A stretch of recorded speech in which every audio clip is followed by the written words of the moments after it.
Perfect. Hello, Constantine. How are you? Hello, Nizam. I'm great. Thank you. How are you? I'm fine too, and thank you very much for giving me this opportunity to interview you. My pleasure. What's our topic today? Yeah, it's about identity. So before that, let me introduce my audience about you a bit. So friends, we have amazing NLP trainer, Constantine, trained in Neuro-Linguistic Programming in Greece, Turkey, UK, and the United States. He has trained with such excellent and internationally recognized trainers all over the world. As NLP co-founders Richard Bandler and John Grinder, world-renowned NLP master trainers Wyatt Woodsmall, Michael Breen, Paul McKenna, Kate Benson, and many others. He is an approved trainer of Andrew T. Austin's IEMT, Integral Eye Movement Therapy. I'm also trained in that, Constantine. It is amazing therapy. It's amazing, yeah. Yes, yes. So, and it has to do with our topic today, identity. Yes, I mean, yes, INT exactly. is one of the techniques that gives us real tools and practical tools. So we'll get into that hopefully in today's. So, why is it so important when it comes to transformational work to work on identity, Constantine? Identity is stems from one of our greatest needs, to belong. Mm-hmm. You know, identity. There is an ancient Greek quote by Antisthenes that says that if we want to go deep and understand something, the root of wisdom lies into investigating the name. So let's go and see identity, okay, as a term. We use the term identity. What does it mean and where does it come from? Okay. And identity comes to English from Latin, from identitatem, which means sameness. Okay. So identity means sameness. Okay. And we, as we know, we have a basic need to belong and be accepted and be surrounded by people that care about us. It's very important about safety and well-being and our, we need to be loved, we need to belong. It's a basic human need. So we have a mechanism for consistency and continuity. For example, today morning you woke up and you didn't say, who am I and what I'm going to be today? You said, I am Nizam, I am a therapist, coach, trainer, presenter. You knew what you had to do.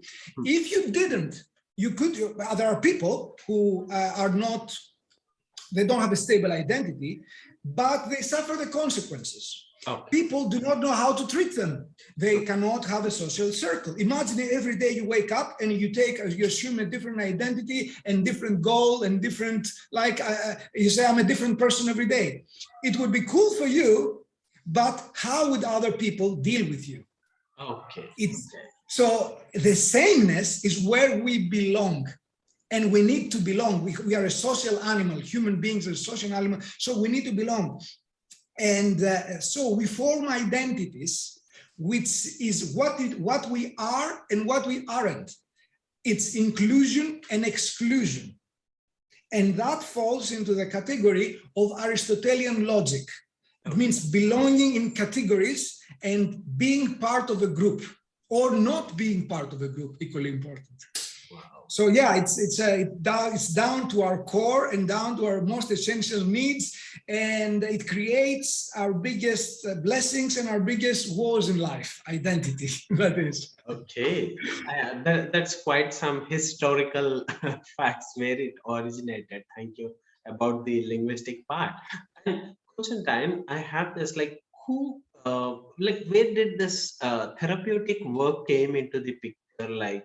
Any therapist popularized our coaching, or where did some origins about the identity work and why it has become so important to transform through therapy or coaching?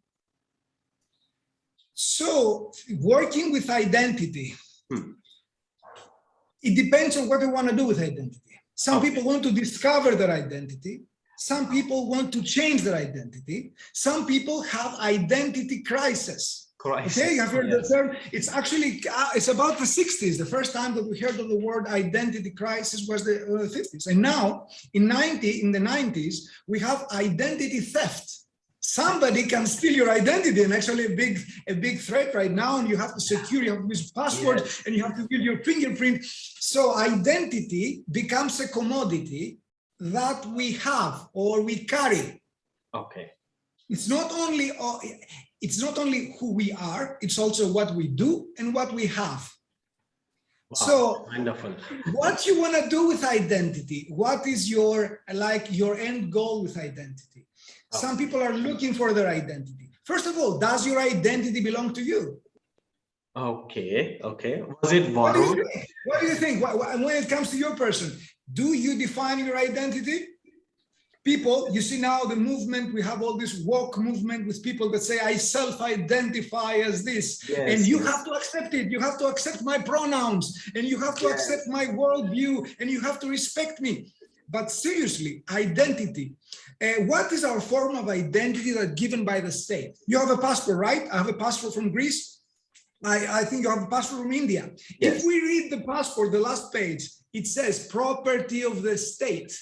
Okay. Your identity is not yours, even in paper. That means we partially own our identity. Who I identify is not who other people accept that I am. So identity is hard to work with because it's not totally defined by us. It's 50%, let's say, how we define ourselves, and 50% how other people accept us and see us. So it's not only about changing our perception and yes, I can do everything, and my self-confidence, and I self-identify as an amazing coach. If nobody else accepts me as that, I will have reality will punch me in the face. So because it involves other people and other processes, it changes and it evolves differently than other parts of our coaching work. Amazing. That's why we say it's a deeper thing. First of all, we in NLP would say it's not a well-formed outcome to deal with identity, since it doesn't start and maintained only by me. Okay, so we have to draw the line. What do we want to do with identity? And different people want to do different stuff. Let us get into one specific thing. I know what, Constantine, I am a passive smoker, chain smoker. I am a chain smoker, and I identify myself with that. Not really, I don't smoke, just for example. I am a chain smoker. I am a alcoholic, or like all this. So now I came to you with an identity that I am a chain smoker. So how does the work involves here with my identity here part? Okay, so first of all, the person who comes to your office is not the chain smoker. Let's say Nizam, who has a chain smoking problem. Why do you want to change it? Because there's a part of you that says, this is bad for me, I have to stop it. Statistically, smoking causes cancer. I'm getting on the stairs, I'm climbing up the stairs and I cannot breathe, or I cannot run anymore. So at one point, some part of me, I understand that this is bad for me, but then when I relax, I continue to smoke. Or maybe I'm thinking about how bad it is for me while I chain smoke. So we can say that we do not have a one whole central identity or I. We can say that we are composed of little part identities that are conflicted inside us.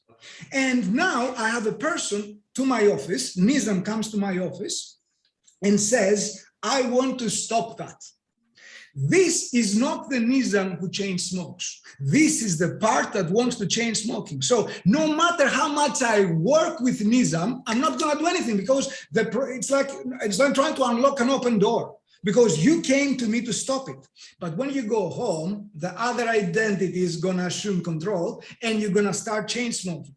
So when we have to understand that our clients is a very complex system of identities, because there is like Positive, when we say positive goal or positive outcome, we do not mean good or healthy, we mean goal-oriented. So every identity, every I inside us gives us a goal, gives us pleasure or meaning or something. So the chain smokerism gives you something.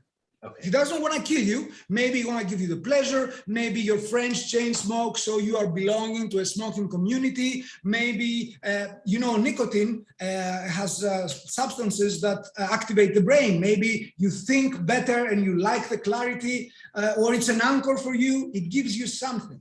So the other part doesn't like that. Says, yes, I understand the pleasures, but it's bad for Nizam. What is the problem here and why working with identity is tricky? When you have an entity, that entity has a mechanism for self-survival. If I take the chain smoking Nizam and we stop the smoking, we kill that identity. And that identity now will have to fight for its life. It understands it's under control.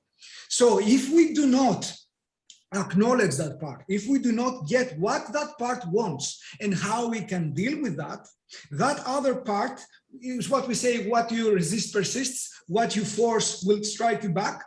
So identity means an entity that has a name, a purpose, and an existence, and you are trying to murder it. What does this tell us about you? So now we have a mechanism, a part of you that's fighting for survival. And it's going to fight really strong and with very dubious ways, because we are smarter than ourselves. We can outsmart ourselves, you know that. So that part is going to resist unless you find a way to get the intention, let's say, in parts model, we have the parts model. Yes. So in parts model, we name, thus we create parts that have a reason to exist, and they have a purpose. And how we deal with part conflict, usually we find what that part wants to give us, and we find other ways to fulfill it. That's the parts model in a nutshell. So we cannot work from identity level. Identity level is not the only level that we hold the problem. We hold it in a identity level, we hold the action level, and the having level. For example, we have the be, do, have model. Oh. So I am a chain smoker, I chain smoke, or I have the chain smoking habit. Look at the disassociation between the three states. I am a smoker means that me and smoking equals one. If I kill the smoking, I kill Nizam. I do chain smoke means control. You are involved in that. You're doing something. So you can make it less or make it worse. And I have is the biggest disassociation. Here is me, here is Nizam, and here is the chain smoking habit. So the easiest way we can get out of an identity problem like that, we have to move it into the action level. Okay. Because if I try to stop the alcohol, to stop the smoking, to stop that behavior, I will have to kill that part, and that part is going to resist. Okay. Awesome. So it has lots of roots, I liked when you said be, do, and have concept. It was excellent. And okay, let us go into another aspect. Recently, there's a major competitive exam that happened in India. A lot of people, it is for medical entrance test. Okay. Wow. So a lot of people, huge competition, like 1.5 to more than 2 million students have attempted, and very few thousand seats are available. And I failed in the exam. I am a failure. I failed in the exam and I am a failure. So the student has now, I am a failure identity, and doesn't want to go out or wants to talk to anyone or label themselves, and I am failure. Here, from the therapy point of view, what are your tips to work on that, fellow coaches and therapists? First of all, there are ways to look in the world. In what we call in therapy and NLP, we call them frames. And we have something that's called the failure frame, which is, okay, you didn't pass the exam, that's a failure, finished. There's another frame that we call the learning or the feedback frame that says, okay, I went through the process and I didn't get the grade I wanted, I didn't pass. What do I have to do differently in order to next time to enter the exam and do something else? So it all depends how you see things and what do things mean. What we say is like, what happened doesn't matter. What we think about what happened matters. So one person fails the exam and starts a medical company because he couldn't become a doctor, becomes a millionaire and invents something that saves millions of lives. Yes. The other person fails the exam, gets into his room, starts drinking and smoking, and ends up a failure. So the thing is, what is your outcome? What is your outlook on life? Is an obstacle something that stops you or something that you step on and advance? But of course, it all depends on the culture, because identity is not only us, it's partially ours. So imagine if you live in an environment that they care about you and they look up to you as an amazing, inventive person and stuff. Try and be a failure in that environment. Immediately, they're going to take you out of that. Actually, people bring our identity where they first saw it. For example, let's take a very simple example, so it's very clear to everybody what I want to say.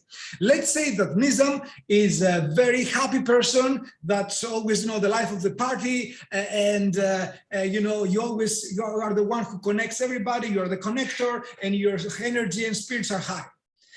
Okay, and everybody accepts you and knows you like that. Nizam, the party animal. Okay, let's say that's your identity. Okay. And one day, your friend sees you like, oh, life is horrible. There's no meaning. I failed the exam. And what's going to happen to me? What are they going to try to do?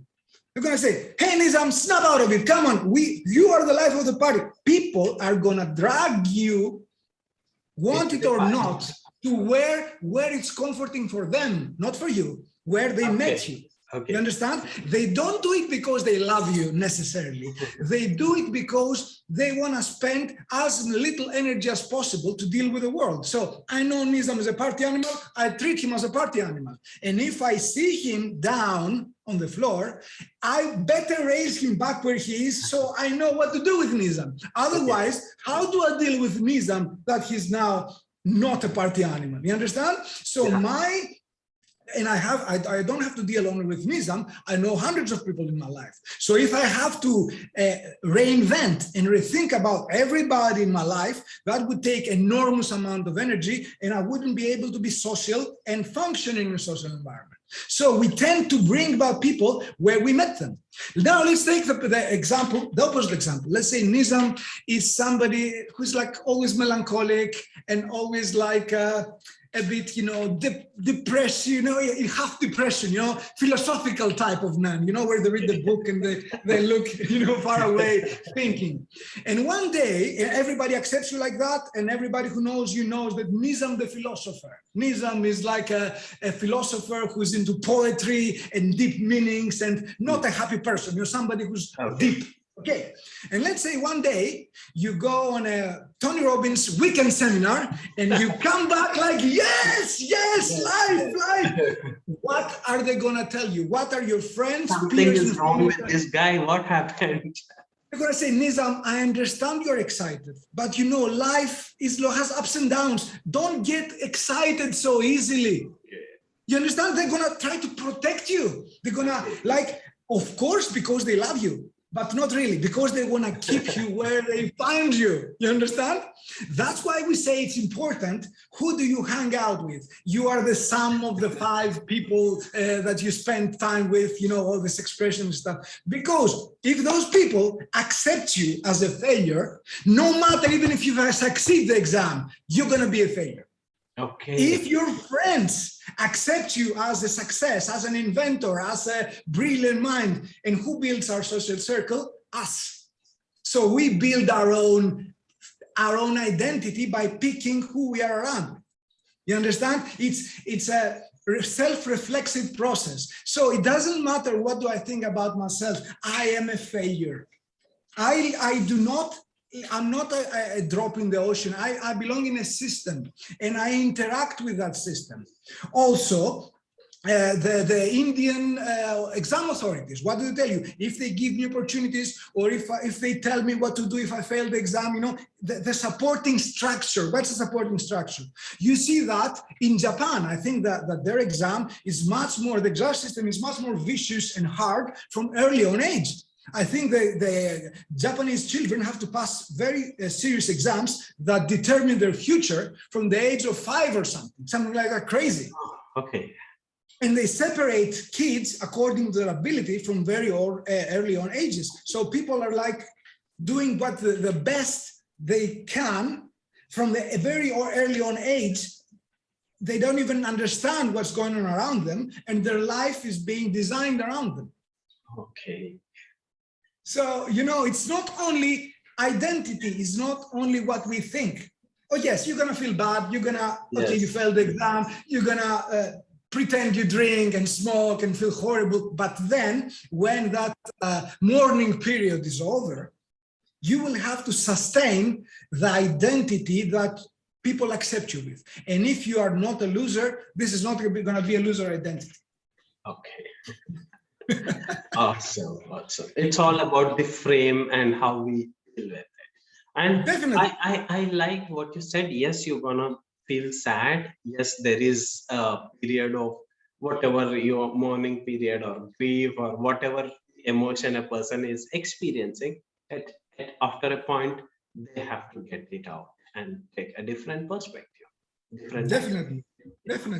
And you know what? There are so many things about our identity that we have no say over. For example, I was born in Greece. I am a Greek. That's part of my identity. Did I choose it? No. I am born with a whitish brown color. Did I choose that? No. I am born with, speaking my native language is Greek. Did I choose that? No. I was born 180 height. Did I choose that? No. So there are so many things about our identity, but other people judge me on that. Okay, they see me and they say, you are a brownish male Greek person who are a man, gender, sex, sorry, not gender, I don't want to go there. Sex, you know, the genitalia part at least. People judge us on our sex.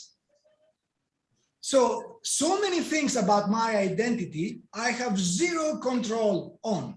And you know what we care about? Oh, am I a failure because of the exam? Or 99% you can't control. So we're trying to squeeze out like out of the 1%.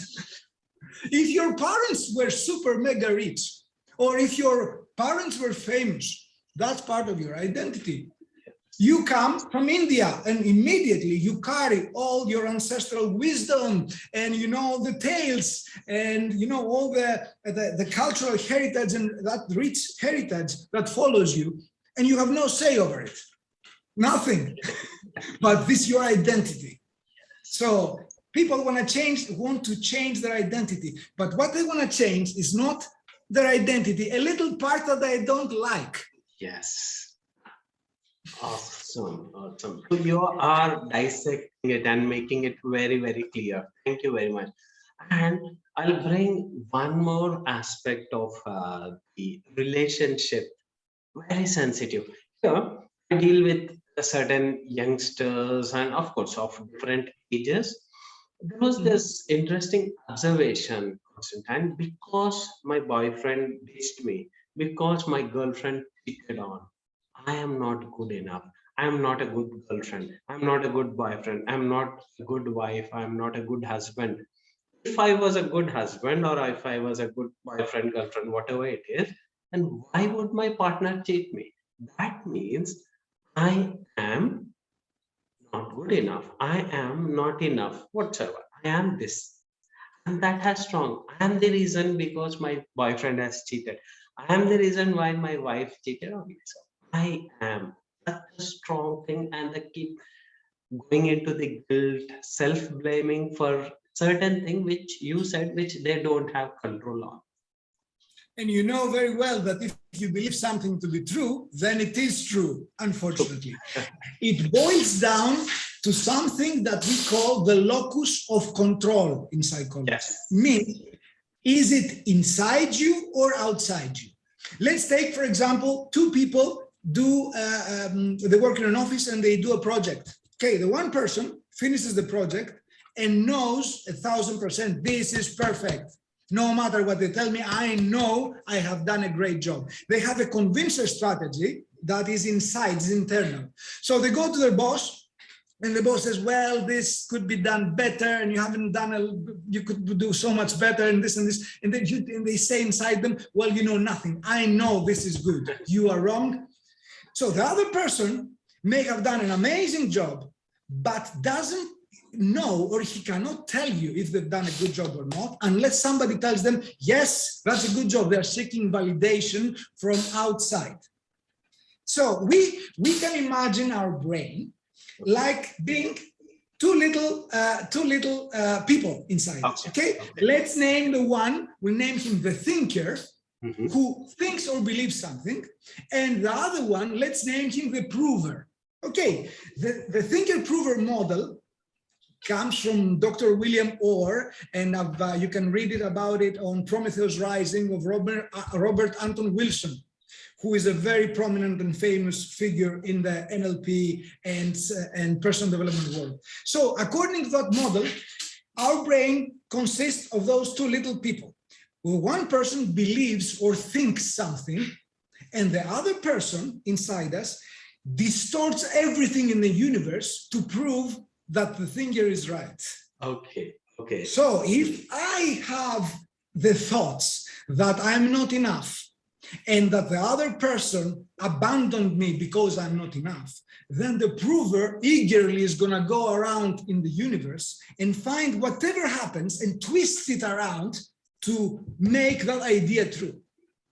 So if I believe that I am worthy and nothing can stop me and I was okay, then even if I'm wrong, or if objective reality doesn't matter. That's the idea.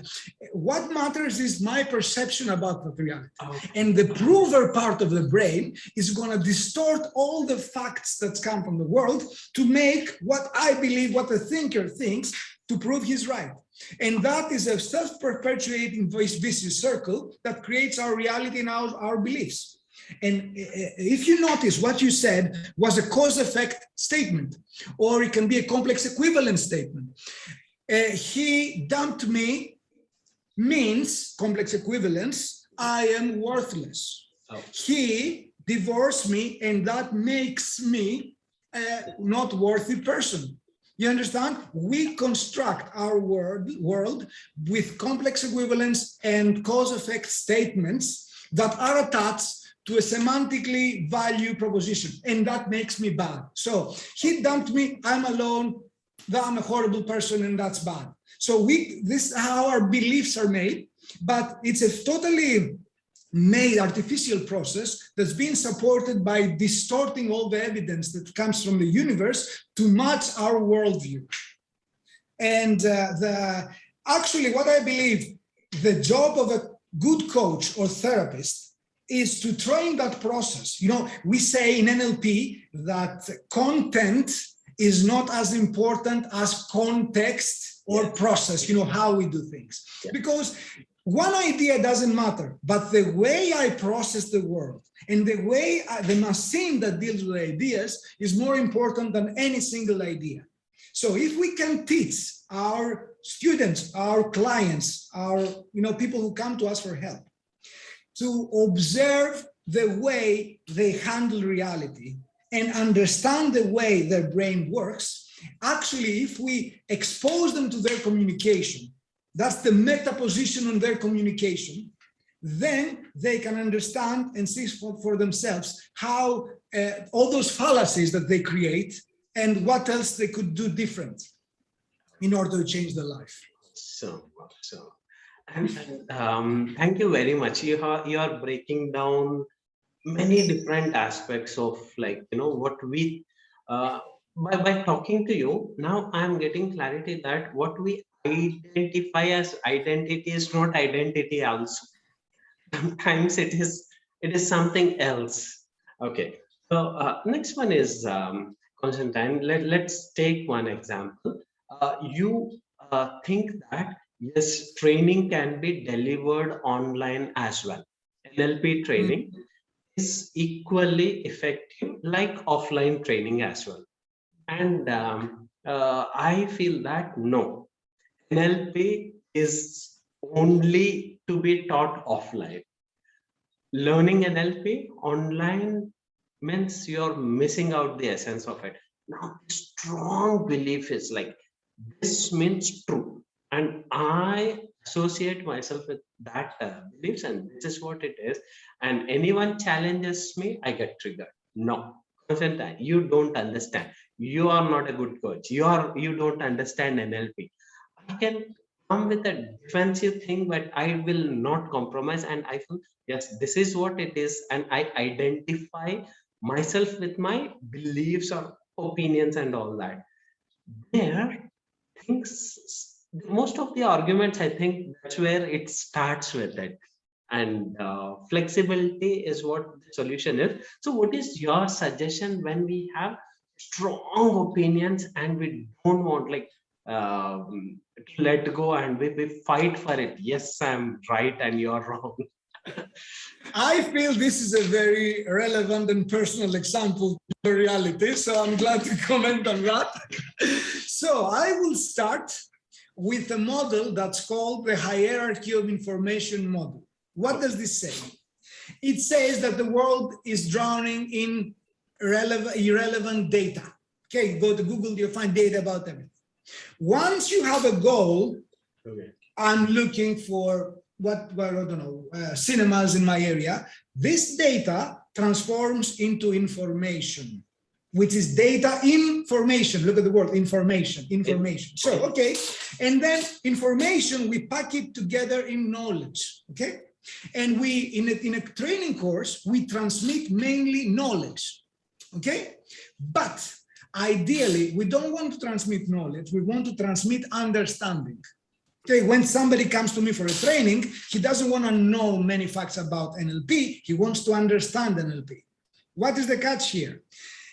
Understanding equals knowledge plus being experience. Okay, so because different people have different experiences, they have different understanding, even if they have the same knowledge. So, yes, everybody is right according to their experience. You understand? So if you want to understand somebody, you have to walk in their shoes, as we say. We have to get the same experience as they can. And of course, I can reverse the argument and say that some people, they can join an online training and they can understand NLP or not understand NLP. And some people can join an offline training and understand NLP and not understand NLP. Wow. So what are we arguing about? Are we arguing for the best method? The best method, as we know in NLP, it's a comparative deletion. Best for what and with what measures? Okay, so if we are arguing about who can get more hands-on skills, none of the two matter. All matters is, what does the student do with what you taught him out in life? Because I can get the best training of Bandler, Grindert, and Pucelik together, who are the three creators of NLP. If I was back in time there, I can take the best training in NLP, but if I've never used the tools in my life, then I can read a book about NLP and have no experience whatsoever, no other training. But if I go and trial and error, put to use the ideas I read in the book, then I will have understanding, because understanding is knowledge plus experience. So people like to argue on the internet, especially because they are behind the keyboard. You understand? I feel that 95% It's like two dogs barking, from in a closed door. And when the door opens, two dogs. Have you seen this meme online? Yeah. So I think all those fights are pointless. Why? Because there is no outcome. What are we arguing about? If we are arguing which one is easier to sell, is it easier to sell a seminar online or offline? I believe online, from my experience, is easier to sell. Is it easier to do more exercises in the room with an online group or an offline group? Okay, an offline group, it's easier to do exercises, but those exercises, none of the two methods guarantee understanding, because understanding is based on individual basis. Everyone is going to have a different understanding. So what are we arguing about? It comes back to what is the goal? What do you put as the goal that's going to transform the infinite complexity of the universe into practical, tangible stuff? So everybody's right. That's the idea. Awesome, Constantine. You have, you simplified this complex concept of identity into different aspects of life, and it's not something what we are identifying with, and get very unique perspectives for various questions I have asked. Thank you very much for your time. I hope it makes sense. I hope it makes sense. And if it doesn't make sense, please, I'm open to questions, because those matters are not like we own the wisdom of the universe. Those are matters that we discuss and we face every day, you, me, and everybody else. So we are looking for a better model. We are not teachers, we are students. I read about this grandmaster, who was a grandmaster of in Japan, or I can't remember what it was, who demanded, when I die, he says, I don't want to be buried with a black belt. I want to be buried with a white belt, because I want to be remembered as a student of life. So I'm a student of what I'm trying to understand of the psychology and human behavior, not a teacher. I teach other people who come to me and they believe I have like a piece that they're missing. I'm happy to share it with them, but I'm a student. And by the worst enemy of learning, there are two enemies actually in learning. One is stress. You cannot learn when you're stressed. And you know how we learn? With exams. You see how people study stuff, they do the exam, and then they remember nothing. No matter how hard they studied. And I take the example you told me about this big exam in India. Yes. The second biggest enemy of learning is I already know. So if I know NLP, no matter what you tell me, it's going to find a shut door. So when you enter, and I suggest this to our audience, when you enter a training, maybe somebody who's much less experienced than you, or maybe who has, I don't know, he's a nobody in the field of whatever you're studying. Leave your preconceived ideas and your conclusions outside of the training room. Get into the training room, suck what information you can, and then go and connect it up to what you know. Otherwise, it's going to be lost time. Okay. That was awesome talking to you, Constantine. It is like, a beautiful, small, this is what I say. There are certain interviews which turn into mini sessions. So again, this is a lovely session on identity. So thank you very much once again. It was wonderful having you. And hopefully, who knows, like we would be doing different concepts and different series of topics. Definitely. And I'm very curious to see the questions people are I don't know the platform that you're going to share the video. I would be very interested to see what questions, because if we didn't create any questions to our audience, then we failed here. We just had a good time. But unless we poked somebody's brain and created more questions than they already had, not answers, questions, then we didn't do our job right. So I'm very curious about the questions our audience will have about this conversation. Sure. It was great. Thank you so much. I enjoyed so much talking to you about identity. And I'm looking forward to more topics and more intriguing ideas. Sure, Constantine. Thank you once again. Bye. My pleasure. Thank you.